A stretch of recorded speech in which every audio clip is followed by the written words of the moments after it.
Damar tidak pernah menyangka hidupnya akan berakhir di sudut ruang tamu yang dingin, ditemani detak jam dinding dan tumpukan tagihan yang sudah tidak bisa ia hitung lagi jumlahnya. 2 tahun sebelumnya, namanya cukup dikenal di kalangan pengusaha muda Jakarta. Ia punya 2 cabang restoran konsep fusion yang sempat viral di media sosial, satu usaha laundry kiloan yang terus berkembang, dan saham di perusahaan rintisan teknologi yang sempat terlihat menjanjikan. Pada usia 33 tahun, Damar sudah pernah merasakan foto dirinya dipajang di halaman majalah bisnis lokal. Ia sudah pernah merasakan duduk di meja makan restoran mahal dengan klien-klien berjas. Tapi semua itu runtuh dengan cara yang bahkan tidak sempat ia pahami sepenuhnya. Pandemi menghabisi restoran pertama. Restoran kedua bertahan sebentar, lalu menyerah pada lonjakan biaya bahan baku. Laundry kiloannya digerogoti masalah internal yang dipicu oleh kepercayaan yang salah ia berikan kepada manajer operasionalnya yang ternyata menggelapkan dana. Saham di perusahaan rintisan itu, startup tersebut tutup tanpa pengumuman resmi dan uang Damar menguap begitu saja. Yang tersisa hanya utang. Bukan utang biasa, utang yang sudah berlapis-lapis, sudah bergulir dari bank ke pinjaman online, dari pinjaman online ke rentenir yang tidak memakai nama bank sama sekali. Total keseluruhannya sudah menembus angka yang membuat Damar mual setiap kali membuka aplikasi perbankan di ponselnya. Lebih dari 400 juta rupiah, dengan bunga yang terus berjalan setiap harinya. Pada hari Senin pagi di bulan Maret itu, 3 orang datang ke kontrakan Damar. Mereka tidak berteriak, tidak membentak, tapi kehadiran mereka jauh lebih menekan daripada kemarahan sekalipun. Mereka duduk di ruang tamu sempit itu, meminta Damar menandatangani surat pernyataan bahwa aset-asetnya yang tersisa akan dijadikan jaminan. Damar menandatangani, tangannya tidak gemetar, bukan karena ia kuat, tapi karena ia sudah terlalu lelah untuk merasakan apapun. Setelah ketiga orang itu pergi, Damar duduk lama di kursi plastik yang sudah retak di salah satu kakinya. Ia memandangi dinding kontrakannya, yang catnya sudah mengelupas di beberapa sudut. Tidak ada yang ia lakukan, tidak ada yang bisa ia lakukan. 2 hari setelahnya, ia mendapat pesan dari nomor tidak dikenal. Bukan ancaman, bukan tagihan. Hanya sebuah alamat dan satu kalimat pendek. Ada kesempatan untuk orang yang benar-benar butuh jalan keluar. Damar mengabaikannya. Sehari kemudian, amplop coklat muda diselipkan di bawah pintu kamarnya. Di dalamnya ada sebuah kartu nama. Kartu itu bukan kertas biasa. Permukaannya metalik keemasan, bukan seperti kartu nama pada umumnya yang dicetak dengan tinta emas. Tapi seolah kartu itu memang terbuat dari lembaran logam tipis. Di sana tertulis satu nama, Silas, dan di bawahnya tercetak kalimat, konsultan investasi eksklusif, diikuti alamat sebuah gedung di kawasan bisnis pusat kota. Tidak ada nomor telepon, tidak ada alamat email. Damar membolak-balik kartu itu beberapa menit. Ia menaruhnya di meja, pergi ke kamar mandi, kembali lagi, dan memandangi kartu itu lagi. Sesuatu di dalam dirinya bilang untuk membuangnya, tapi ada suara lain yang lebih keras. Suara yang sudah terlalu lama berbicara di kepalanya, suara yang berbicara tentang tagihan, tentang malu, tentang betapa lelahnya ia hidup seperti ini. Keesokan paginya, Damar naik ojek online ke alamat yang tertera di kartu itu. Gedung itu berdiri di antara 2 gedung perkantoran lain yang lebih modern. Tidak ada papan nama di fasadnya. Tidak ada logo perusahaan di kaca lobi. Lobi gedung itu sendiri terlihat seperti lobi hotel bintang 5, yang sudah lama tidak diisi tamu. Marmer putih di lantainya mengkilap. Lampu-lampu kuning hangat di langit-langit terasa terlalu terang untuk ruang yang sedingin itu. Ada resepsionis di meja depan, seorang perempuan dengan wajah yang tidak bisa ditebak usianya. Dan ketika Damar menunjukkan kartu nama itu, perempuan tersebut langsung mengangguk tanpa bertanya apapun. Lift membawa Damar ke lantai 23. Koridor di lantai itu panjang dan sunyi. Tidak ada suara printer, tidak ada suara orang bicara di telepon, tidak ada suara langkah kaki. Hanya satu pintu yang terbuka di ujung koridor. Damar berjalan ke sana. Ruangan di balik pintu itu jauh lebih besar dari yang terlihat dari luar. Dindingnya dilapisi kayu berwarna coklat tua. Di belakang meja besar yang bersih dari segala berkas, terdapat seorang pria yang duduk tegak. Pria itu berusia sulit ditebak. Wajahnya tidak tua dan tidak muda. Rambutnya hitam tertata rapi. Ia mengenakan kemeja putih dan jas hitam tanpa dasi. Tangannya diletakkan rata di atas meja. Matanya sudah mengarah ke Damar, bahkan sebelum Damar sepenuhnya masuk ke ruangan. Itulah pertama kali Damar bertemu Tuan Silas. Tidak ada jabat tangan, tidak ada basa-basi tentang cuaca atau macet. Tuan Silas langsung membuka sebuah map berwarna hitam yang ada di sisi meja dan mendorongnya ke arah Damar. Damar duduk di kursi yang sudah tersedia di depan meja. Ia membuka map itu. Di dalamnya ada dokumen setebal sekitar 20 halaman. Judul di halaman pertama hanya bertuliskan 2 kata, kontrak investasi. Damar membaca halaman-halaman berikutnya. Bahasa yang digunakan terasa resmi tapi aneh, seperti bahasa hukum yang ditulis oleh seseorang yang tidak sepenuhnya familiar dengan istilah hukum standar. Tapi inti dari dokumen itu cukup jelas. Mekanismenya seperti ini. Damar menyerahkan sejumlah tahun dari sisa hidupnya, dan sebagai gantinya, ia akan menerima dana tunai langsung. Nilainya 5 miliar rupiah per tahun yang diserahkan. Pembayaran dilakukan secara instan, melalui transfer ke rekening yang ia daftarkan. Waktu yang diserahkan bersifat permanen, dan tidak dapat dikembalikan. Damar membaca ulang kalimat-kalimat itu beberapa kali. Pikirannya mencoba mencari logika, mencari celah penipuan, mencari bagian yang masuk akal untuk dijadikan alasan menolak. Tapi yang lebih keras adalah hitungannya sendiri. Ia 35 tahun. Kalau ia menyerahkan 10 tahun, ia masih akan punya sisa hidup yang panjang. Dan 50 miliar rupiah adalah jumlah yang tidak perlu ia pikirkan lagi selama bertahun-tahun ke depan. Itu tidak masuk akal, itu tidak mungkin nyata. Tapi ponselnya berbunyi. Notifikasi dari bank. Saldo masuk 200 juta rupiah dengan keterangan uang muka kesepakatan. Damar menatap layar ponselnya lama sekali. Kemudian ia mengambil pulpen yang sudah tersedia di samping map itu dan ia menandatangani dokumen di halaman terakhir. Tintanya berwarna merah gelap dan mengering dengan cepat. Sebelum ia berdiri dari kursinya, ponselnya sudah berbunyi lagi. Kali ini bukan 200 juta, bukan 1 miliar. Notifikasi yang masuk menunjukkan angka yang ia tidak pernah bayangkan akan ada di rekeningnya, 50 miliar rupiah. Transfer masuk sekaligus dalam satu transaksi dari nomor rekening yang tidak memiliki nama pemilik. Damar berdiri. Kakinya terasa tidak sepenuhnya menapak lantai. Ia meninggalkan ruangan itu. Di lift, ia menekan tombol lantai dasar. Di cermin lift, wajahnya terlihat sama persis dengan wajahnya hari-hari biasa. Lelah, sedikit lebih kusam dari 2 tahun lalu, tapi masih wajah seorang pria 35 tahun. Seminggu setelahnya, Damar sudah tidak tinggal di kontrakan itu lagi. Ia menyewa sebuah unit penthouse di gedung apartemen paling bergengsi di bilangan selatan Jakarta. Lantainya marmer, langit-langitnya 4 meter, balkonnya menghadap ke panorama kota yang pada malam hari terlihat seperti hamparan bintang yang jatuh ke tanah. Ia membeli 3 mobil sekaligus, sebuah SUV premium untuk kebutuhan sehari-hari, sebuah sedan mewah Eropa untuk pergi ke pertemuan bisnis, dan sebuah mobil sport terbatas untuk dipakai akhir pekan. Ia melunasi semua utangnya, seluruhnya termasuk yang berbunga tinggi.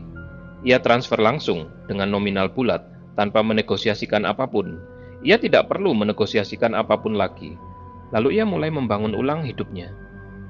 Ia masuk ke beberapa proyek investasi lebih hati-hati kali ini, dengan modal yang tidak perlu membuatnya kehilangan tidur meski gagal.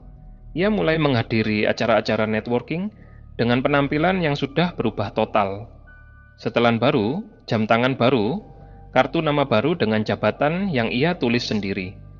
Direktur utama. Orang-orang yang sebelumnya tidak merespons pesannya mulai membalas. Undangan mulai berdatangan. Namanya mulai muncul lagi di lingkaran yang pernah ia tinggalkan. Selama 3 minggu pertama, Hidupnya berjalan dengan mulus yang terasa tidak nyata. Kemudian, di minggu keempat, Damar sedang berdiri di depan cermin kamar mandinya, yang penuh uap air setelah mandi pagi, ketika ia melihat sesuatu yang membuatnya berhenti bergerak. Rambutnya. Bukan seluruh rambutnya, hanya di bagian pelipis kiri. Di sana ada seberkas rambut yang sudah berubah warna. Putih keperakan, bukan putih yang muncul karena uban tua yang tumbuh perlahan. Warnanya seragam, seolah seberkas itu memang ditumbuhi rambut putih sekaligus. Damar menyentuhnya. Rambut itu nyata. Ia berdiri di depan cermin itu beberapa menit, memandangi pelipisnya dari berbagai sudut. Akhirnya ia memutuskan bahwa itu mungkin hanya stres, atau kekurangan nutrisi, atau apapun yang bisa dijelaskan secara logis. Ia pergi ke barbershop langganannya. Rambutnya diwarnai. Problemnya selesai. Tapi 2 hari setelah itu, kerutan muncul di sudut matanya. Bukan kerutan tipis yang muncul saat ia tersenyum. Kerutan itu ada bahkan saat wajahnya dalam keadaan diam, seolah kulit itu memang sudah lama ada di sana. Damar menekan kulit di sudut matanya dengan jarinya. Kulit itu tidak memantul dengan cepat. Ia pergi ke klinik estetika. Dokternya, seorang perempuan muda yang terlihat profesional, memeriksa kulitnya dengan alat kecil yang memancarkan cahaya. Setelah beberapa saat, dokter itu mengangkat kepala dan menatap Damar dengan ekspresi terkejut. Ia mengatakan bahwa kondisi kulit Damar menunjukkan tanda-tanda degenerasi yang tidak wajar untuk usianya. Bukan sekadar tanda penuaan biasa, dokter itu menyarankan serangkaian tes lebih lanjut. Damar tidak kembali untuk tes lanjutan itu. Ia beli sendiri krim perawatan wajah terbaik yang tersedia. Ia tambahkan suplemen kolagen, suplemen antioksidan, vitamin yang diklaim bisa memperlambat penuaan sel. Ia ubah pola makannya, lebih banyak sayur, lebih sedikit gula, lebih banyak air putih. Tidak ada yang berubah. Kerutan di sudut matanya tidak berkurang. Justru di akhir bulan kedua, garis-garis baru muncul di dahinya. Warna kulitnya berubah menjadi lebih kusam, kehilangan kecerahan yang biasanya ada pada kulit di usia 35-an. Jika ia tidak memakai filter kamera saat foto untuk media sosial, wajahnya terlihat seperti milik seorang pria yang sudah mendekati 50. Di bulan ketiga, saldonya mulai turun secara signifikan. Pengeluarannya besar, sewa penthouse, cicilan kendaraan, biaya hidup yang sudah jauh dari standar sebelumnya, dan investasi yang belum sepenuhnya menghasilkan. 50 miliar ternyata tidak sebesar yang terasa ketika angka itu pertama kali masuk ke rekeningnya. Damar kembali ke gedung tanpa papan nama itu. Tuan Silas menyambutnya tanpa ekspresi heran, seolah kedatangan Damar sudah diprediksi sejak lama. Map hitam yang sama sudah ada di atas meja. Dokumen di dalamnya sudah disiapkan. Kali ini Damar tidak membacanya selengkap sebelumnya. Ia hanya memastikan angkanya, memastikan jumlah tahun yang akan ia serahkan, lalu menandatangani. 5 tahun lagi, 5 miliar rupiah. Saldo masuk sebelum ia keluar dari gedung itu, tapi efeknya kali ini jauh lebih cepat dari sebelumnya. Dalam 2 minggu setelah penandatanganan kedua itu, perubahan fisik Damar berlangsung dengan kecepatan yang tidak lagi bisa ia sembunyikan hanya dengan krim dan suplemen. Rambutnya yang sudah diwarnai mulai tumbuh dengan akar putih, yang tidak bisa lagi diimbangi dengan frekuensi perawatan normal. Ia harus ke salon setiap beberapa hari. Kulit di tangannya mulai mengendur, punggung tangannya memperlihatkan urat-urat yang lebih menonjol dari sebelumnya, dan bercak-bercak kecoklatan mulai muncul di sana. Bercak yang biasanya hanya ada pada tangan orang yang jauh lebih tua. Yang lebih mengganggunya adalah tubuh bagian dalamnya. Ia mulai sering terbangun di tengah malam karena punggungnya nyeri. Bukan nyeri otot biasa yang bisa diatasi dengan berbaring, tapi nyeri yang terasa seperti berasal dari dalam, dari tulang. Ia mulai kesulitan menaiki tangga lebih dari 2 lantai tanpa napasnya tersengal. Ia tidak bisa lagi makan makanan pedas yang sebelumnya ia sukai, karena perutnya langsung bereaksi dengan cara yang tidak bisa ia kendalikan. Dokter umum yang ia kunjungi, dokter berbeda dari kunjungan klinik estetika sebelumnya, memeriksa Damar selama hampir 1 jam. Ia meminta berbagai tes darah, tes fungsi organ, dan beberapa tes lain yang hasilnya membutuhkan waktu beberapa hari. Ketika hasilnya keluar, dokter itu memintanya duduk sebelum menjelaskan apapun. Hasil tes menunjukkan kondisi tubuh yang tidak sesuai dengan usianya. Kepadatan tulangnya setara dengan rata-rata pria di usia 60 tahun ke atas. Fungsi ginjalnya, kapasitas paru-parunya, kondisi jantungnya, semua menunjukkan angka-angka yang seharusnya tidak dimiliki oleh seseorang yang baru 36 tahun. Dokter itu mengatakan istilah medis yang tidak sepenuhnya Damar pahami. Tapi kesimpulan yang ia tangkap sudah cukup. Tubuhnya menua jauh lebih cepat dari yang seharusnya.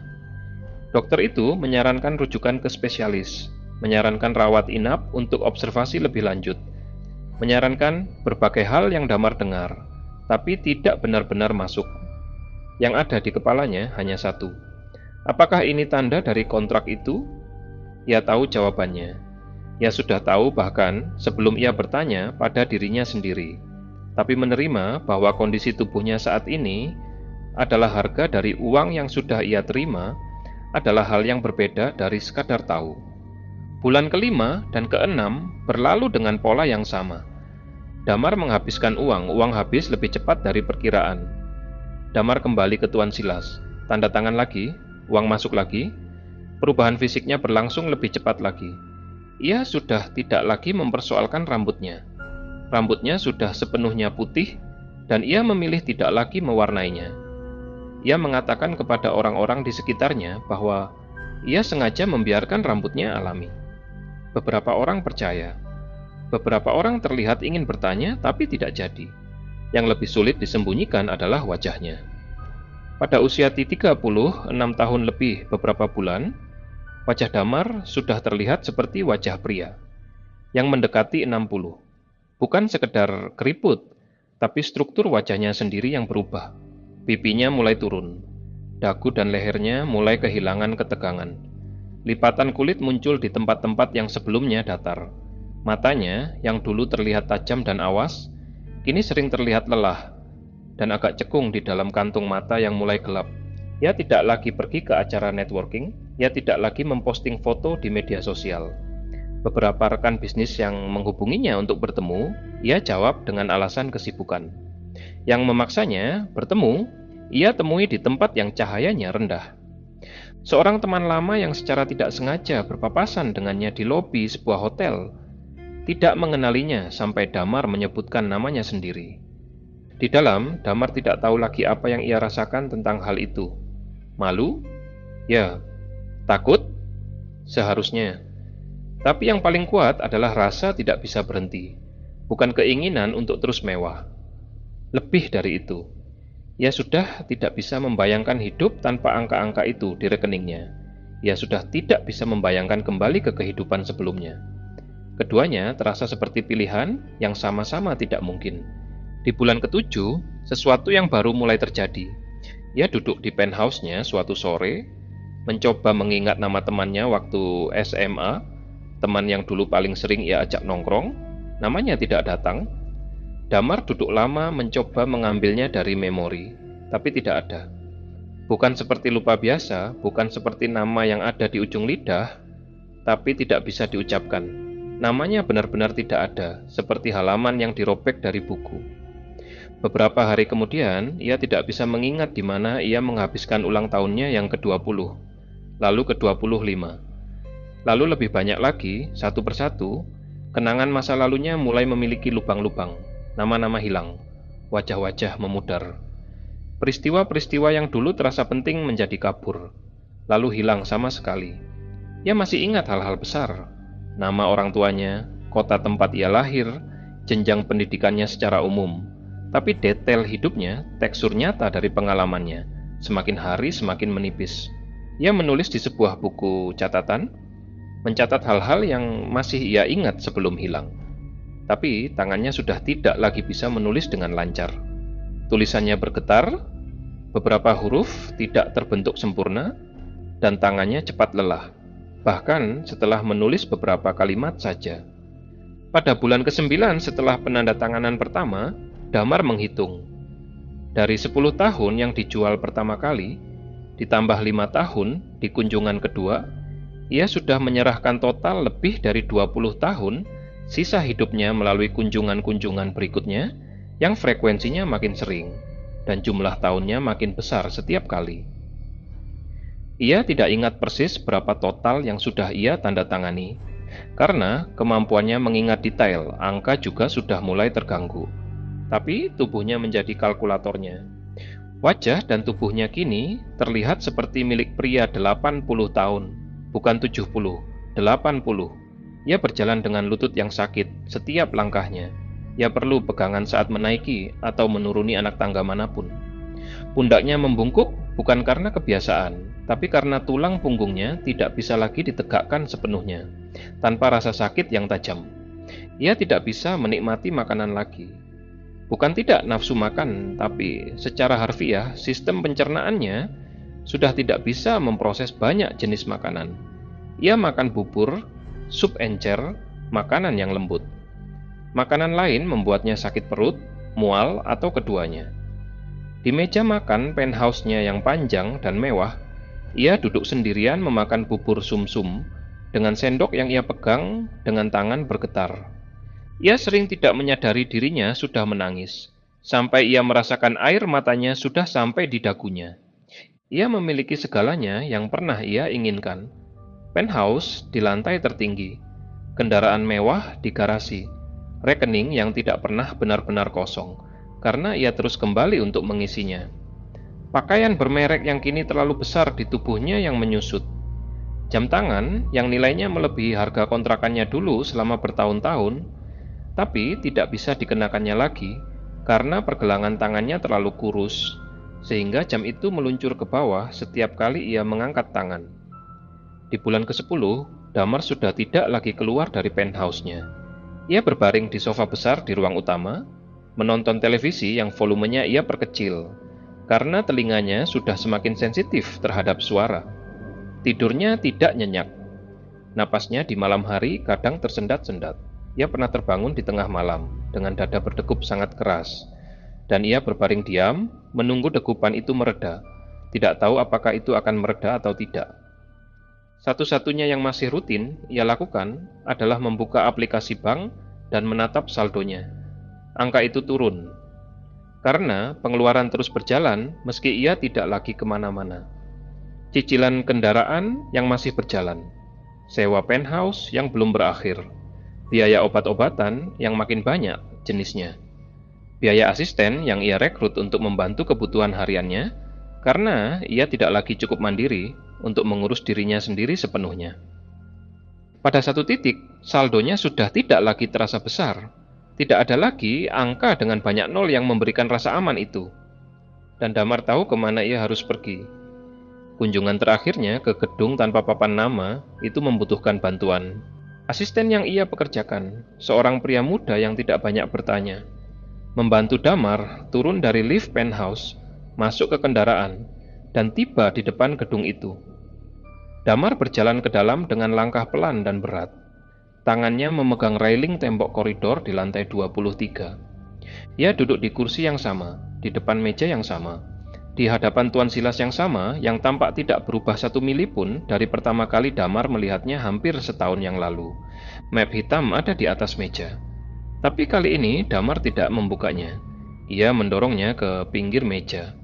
Ia ingin membatalkan kontrak. Ia ingin meminta kembali sisa hidupnya yang masih ada, berapapun yang tersisa.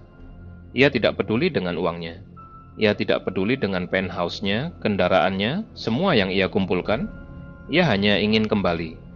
Tuan Silas tidak menyentuh map itu. Ia hanya duduk dan memandangi Damar dengan ekspresi yang tidak berubah. Kemudian ia mengeluarkan sebuah dokumen lain dari laci mejanya. Dokumen itu lebih tipis dari kontrak aslinya. Ia meletakkannya di tengah meja, menghadap ke arah Damar. Dokumen itu bukan pembatalan kontrak, itu adalah tagihan. Damar membacanya pelan-pelan karena matanya sudah tidak lagi bisa membaca dengan cepat. Ia harus memiringkan kepalanya untuk mendapatkan sudut cahaya yang tepat agar huruf-hurufnya terlihat jelas. Isi dokumen itu menjelaskan satu hal yang tidak ada di kontrak asli. Setiap rupiah yang Damar gunakan dari dana yang ia terima membawa pajak konsumsi yang dibayar dalam bentuk akselerasi penuaan. Ini yang menyebabkan mengapa proses perubahannya jauh lebih cepat dari yang seharusnya. 10 tahun yang ia serahkan seharusnya mempercepat penuaannya 1 tahun per tahun yang diserahkan, tapi pajak konsumsi itu menggandakan percepatannya setiap kali uang digunakan untuk hal yang bersifat konsumtif. Dan Damar sudah menggunakan hampir seluruhnya untuk hal yang konsumtif.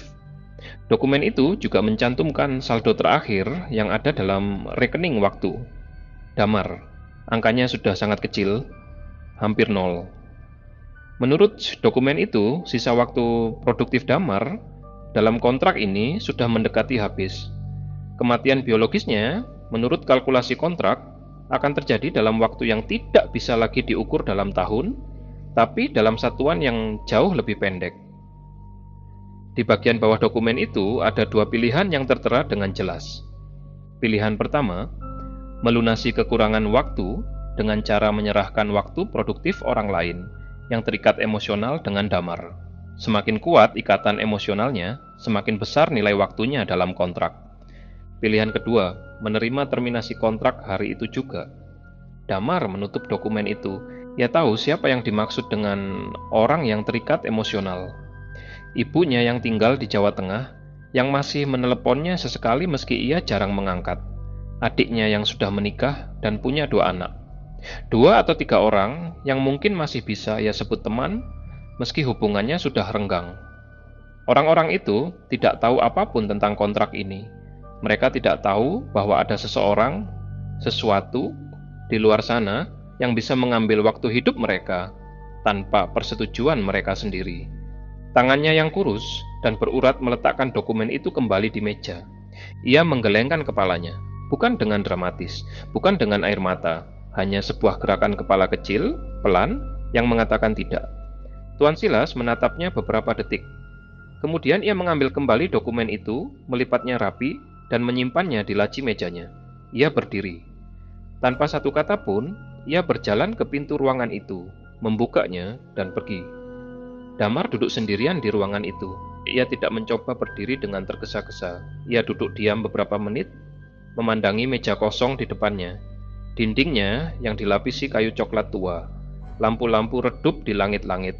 Kursi di mana Tuan Silas tadi duduk, sekarang kosong dan rapi, seolah tidak ada yang pernah duduk di sana.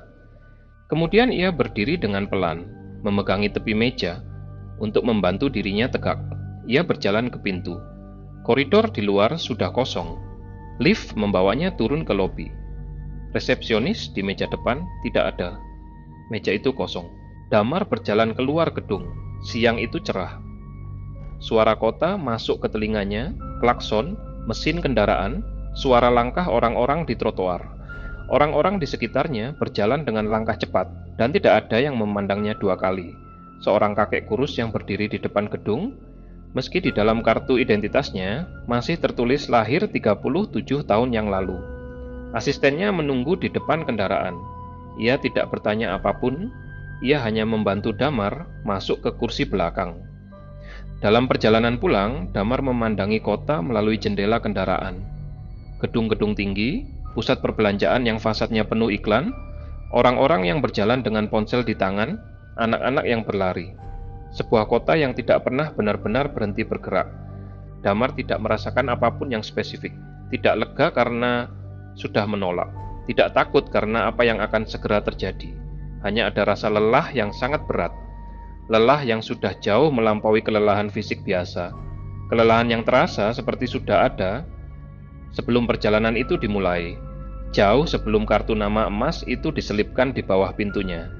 Ia tiba di penthouse-nya sore itu dan meminta asistennya pulang lebih awal. Ia duduk di sofa besar di ruang utama, di tempat yang biasa ia gunakan untuk berbaring menonton televisi. Tapi kali ini, ia tidak menyalakan televisi. Ia hanya duduk memandangi ruangan di depannya. Lantai marmer putih yang mengkilap.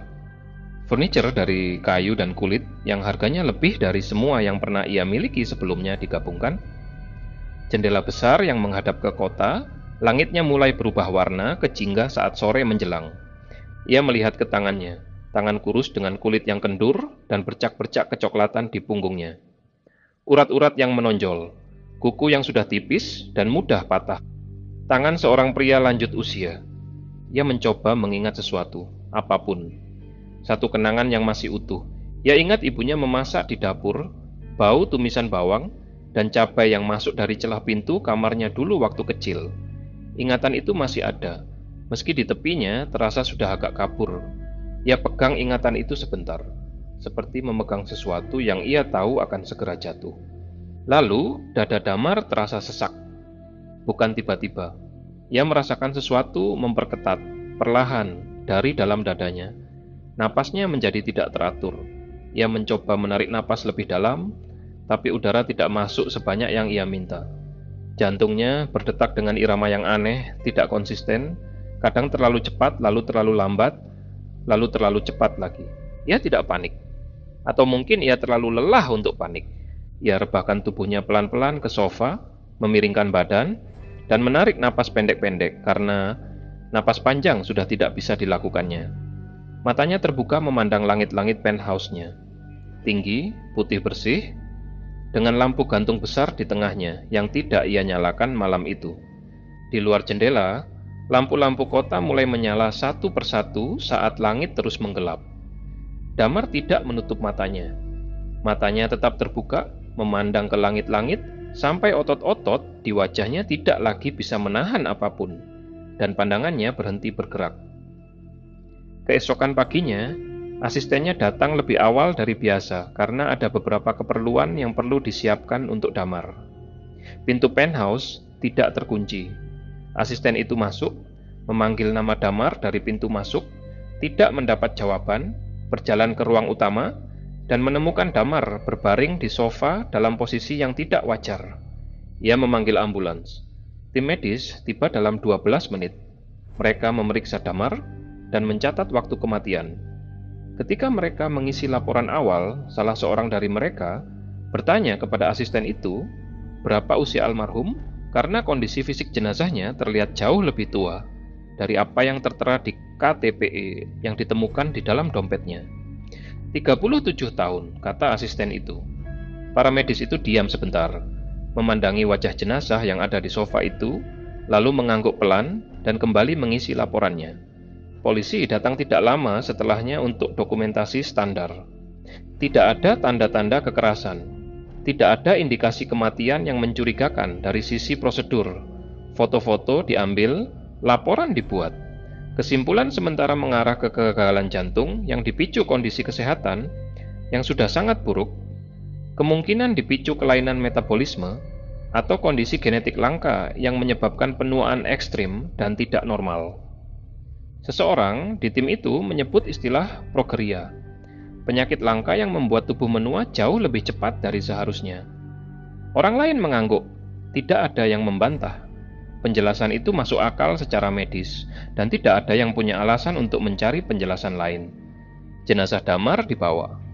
Seminggu setelahnya, pengacara yang ditunjuk untuk mengurus warisan Damar datang ke penthouse bersama 2 orang rekan dan notaris. Mereka perlu menginventarisasi aset yang ada, termasuk membuka brankas yang ada di ruang kerja kecil Damar. Brankas itu besar, built-in di dinding, model terbaru dengan kunci kombinasi digital. Asisten Damar memberikan kodenya yang ia tahu karena Damar pernah memberitahukannya untuk keperluan darurat. Ketika pintu brankas terbuka, pengacara itu melangkah lebih dekat. Di dalam brankas itu tidak ada uang tunai, tidak ada dokumen investasi, tidak ada sertifikat aset, tidak ada apapun yang menunjukkan akumulasi kekayaan dari seseorang yang pernah tercatat memiliki saldo rekening puluhan miliar rupiah. Yang ada di sana hanya 2 hal. Pertama, tumpukan dokumen. Puluhan lembar kertas berukuran folio, tersusun rapi. Pengacara itu mengambil beberapa lembar dan memeriksanya. Dokumen-dokumen itu terlihat seperti kontrak, format resmi dengan kolom tanda tangan di bagian bawah. Tapi semua kolomnya kosong, tidak ada nama, tidak ada tanggal, tidak ada tanda tangan. Hanya formulir-formulir kontrak kosong yang sudah dicetak, tapi tidak pernah diisi. Kedua, sebuah jam pasir. Besar, cukup besar untuk harus dipegang dengan 2 tangan jika seseorang ingin mengangkatnya. Terbuat dari bahan yang terlihat seperti kaca gelap, dengan bingkai kayu tua yang sudah retak di beberapa bagian. Tapi jam pasir itu tidak utuh. Tabungnya pecah, bagian atasnya runtuh ke dalam, pecahannya berserakan di lantai brankas. Pasir yang seharusnya ada di dalamnya tidak ada. Tidak ada satu butir pun. Seolah semua pasirnya sudah habis, lama sekali, dan yang tersisa hanya wadah yang sudah pecah. Salah seorang rekan pengacara mencoba memotret isi brankas itu dengan ponselnya. Ponselnya berbunyi, tapi tidak ada gambar yang tersimpan. Ia coba lagi. Hasil yang sama, rana berbunyi, tapi galeri ponselnya tetap kosong. Ia ganti ke kamera lain. Hasilnya sama. Mereka bertiga saling pandang. Pengacara itu kemudian menghubungi bank untuk memverifikasi saldo rekening Damar. Petugas bank membutuhkan beberapa menit untuk memeriksa sistem, dan ketika kembali ke telepon, mereka mengatakan bahwa rekening atas nama Damar menunjukkan saldo 0. Bukan hanya mendekati 0, tapi benar-benar 0, tanpa riwayat transaksi masuk yang tercatat. Dalam sistem mereka, selain setoran awal pembukaan rekening bertahun-tahun lalu, yang jumlahnya hanya beberapa ratus ribu rupiah. Pengacara itu meminta konfirmasi ulang. Banknya meminta waktu untuk investigasi lebih lanjut. Investigasi itu tidak pernah menghasilkan penjelasan yang memuaskan. Riwayat transaksi yang seharusnya ada, yang seharusnya mencatat masuknya puluhan miliar rupiah dalam periode hampir setahun, tidak ada di sistem manapun, tidak di bank yang Damar gunakan, tidak di catatan pajak, tidak dimanapun. Tidak ada jejak keuangan dari seluruh kekayaan yang pernah ada di tangan Damar. Hanya kendaraan mewah di garasi yang masih ada secara fisik. Hanya penthouse yang masih berdiri dan masih bisa dibuka pintunya. Tapi kendaraan itu ternyata masih dalam status pinjaman yang belum lunas. Dan penthouse itu ternyata masih dalam status sewa, bukan milik. Semua yang Damar pikir ia miliki ternyata tidak pernah benar-benar menjadi miliknya. Di hari pemakaman Damar, jenazahnya dibawa ke kampung halamannya di Jawa Tengah, sesuai permintaan ibunya. Ibunya sudah berusia 62 tahun. Ia berdiri di depan peti mati anaknya dengan wajah yang tidak lagi bisa menangis, karena air matanya sudah habis sejak semalam. Di sebelahnya berdiri adik Damar dengan kedua anaknya yang masih kecil dan tidak tahu sepenuhnya apa yang sedang terjadi. Peti mati Damar tertutup. Keputusan untuk menutupnya dibuat oleh pihak rumah duka setelah mereka melihat kondisi jenazahnya. Mereka mengatakan kepada keluarga bahwa kondisi almarhum tidak memungkinkan untuk ditampilkan dan memberikan alasan yang sopan tentang hal itu. Yang tidak mereka katakan adalah apa yang mereka lihat ketika jenazah itu tiba di tempat mereka. Kondisi jenazah itu dalam perjalanan dari Jakarta ke kampung halaman yang memakan waktu hampir 20 jam, sudah berubah menjadi sesuatu yang membuat dua orang petugas yang mempersiapkannya diam sepanjang hari itu. Jenazah yang seharusnya baru meninggal kemarin sudah tidak terlihat seperti jenazah segar. Kulitnya sudah mengering dan melekat ke tulang. Wajahnya sudah menyusut. Seluruh kondisinya terlihat seperti jenazah yang sudah berabad-abad lamanya dan baru saja dibongkar dari tempat ia dikuburkan lama sekali. Tidak ada penjelasan medis yang bisa diberikan untuk hal itu. Tidak ada yang dicatat dalam dokumen resmi. Peti mati ditutup dan tidak ada yang membukanya lagi. Di pemakaman itu, tanah digali dan peti diturunkan. Doa dibacakan. Bunga ditabur. Orang-orang yang hadir satu persatu meninggalkan tempat itu, sampai yang tersisa hanya ibunya, yang masih berdiri di tepi liang lahat itu, memandang ke bawah. Angin lewat di sela-sela pohon di sekitar pemakaman itu. Daun-daun bergerak, sebentar lalu diam lagi. Ibu Damar berdiri di sana lama sekali, cukup lama sampai adik Damar kembali untuk menjemputnya. Tangannya menggenggam tasbih yang sudah ia pegang dari tadi pagi. Matanya sudah tidak basah lagi. Ia hanya memandangi tanah coklat di depannya, tanah yang kini menutupi peti mati anaknya yang ia terakhir kali lihat hampir 3 tahun lalu, sebelum wajahnya berubah menjadi sesuatu yang bahkan tidak bisa ia pandangi di foto, tanpa dadanya terasa seperti ada yang menekan dari dalam. Ia tidak tahu apa yang terjadi pada anaknya. Ia tidak tahu tentang kontrak apapun, tidak tahu tentang Tuan Silas, tidak tahu tentang gedung tanpa papan nama di pusat kota. Yang ia tahu hanya bahwa anaknya sudah pergi, lebih cepat dari yang seharusnya dengan cara yang tidak bisa ia mengerti, dan membawa serta semua penjelasan yang mungkin pernah ada. Di suatu tempat di kota yang jauh dari sana, di lantai 23 sebuah gedung yang tidak punya papan nama di fasadnya, seorang pria dengan kemeja putih dan jas hitam duduk di belakang meja yang bersih dari segala berkas. Tangannya rata di atas permukaan meja, matanya memandang ke depan. Map hitam ada di sisi mejanya, tertutup rapi. Di dalam map itu, dokumen-dokumen baru sudah disiapkan. Formulir kontrak yang kolom tanda tangannya masih kosong. Tinta di pena yang sudah diletakkan di sampingnya masih belum mengering, masih merah gelap, masih segar. Di luar gedung itu, kota terus bergerak. Di jalanan di bawahnya, orang-orang berjalan dengan cepat, ada yang menunduk ke ponsel, ada yang berbicara di telepon, ada yang terlihat terburu-buru menuju suatu tempat. Di antara mereka, di suatu sudut trotoar, seseorang berdiri dan memandangi gedung itu dari bawah. Seseorang dengan wajah yang lelah dan mata yang mencari. Seseorang yang mungkin baru saja menerima amplop coklat muda yang diselipkan di bawah pintunya. Seseorang yang mungkin sudah terlalu lama tidak tidur nyenyak karena tagihan yang tidak berhenti datang. Seseorang yang mungkin sedang mempertimbangkan akan masuk ke dalam gedung itu atau tidak.